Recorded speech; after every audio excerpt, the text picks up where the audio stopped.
Цивил медија. 2018 година кога зборуваме за како година во која што очекувавме големи промени, големи надежи, секој од нас имаше, но со случаја сосема ненадени други околности кои што беа доста турбулентни, зборам за општеството, а нормално и за мене. Најтешкиот момент во 2018 што ми беше е големите надежи кои што водеа за на иста линија со големите разочарувања. Големите разочарувања за систематските промени кои што не се чувствуваа, за проблемите во системот кои што очекував нека ќе бидат решени, но не се решија. Она што храбрува се законски измени некои кои што ете во склоп на нашето работништво, не се законот за меѓународна и превремена заштита со кој што им се нуди поголеми права, им се нудат правата, тоест на бегалците кои што би станале во Македонија и некои законски измени кои што законот има измени кои што одат во склоп на човековите права, конкретно на бегалците. Така да во тој момент би било можеби подобро, но дефинитивно очекувањата се беа многу поголеми, исто тоа и разочарувањата се многу поголеми.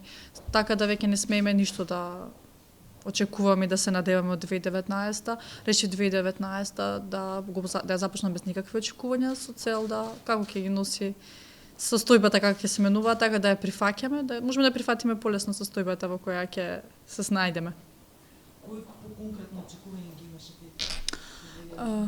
Значи, јас сваќам и знам дека системот не функционираше долг период. Значи, зборам декада е една во која што постојано бевме светоци на дискриминација на функционалност. 2 години беа сосема доволен период да се детектираат недостатоците и да почне да се работи за тие недостатоци, но она што можам да го видам дека само се детектира и се потврдија дека да, постои недостатоци, такви се законите и ние не можеме ништо да направиме. Че тоа е одговорот од надлежните за сите проблеми за кои што јас очекував дека ќе има промени. Јас знам дека има проблем, знам дека има закон кој што го кочи тоа, но каде е решението? Решението не е во тоа да ми каже дека има закон. Знам да го прочитам законот, чекам решение од институциите.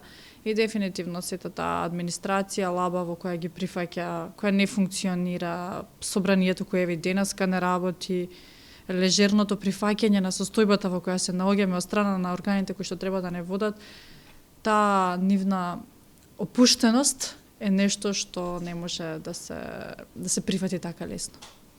Дали тоа значи дека 2019 година ќе се преминеме подеднакво лежерно или можат да не изненадат?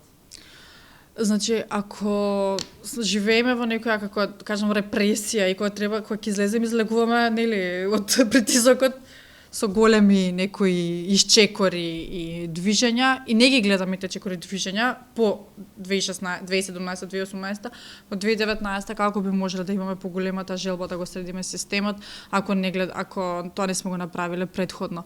Заради тоа кажам дека 2017 посебно имавме повеќе надеж, во 2018 станавме реално се гледавме, застанавме, зборам за граѓанските активисти, застанавме на тло, гледавме што се случува, дека нема промени и затоа веќе тоа разочарување, кое што верувам дека се трудиме да не толку разочарани, бидејќи не води барем мене кон депресија и не дај Боже анксиозност.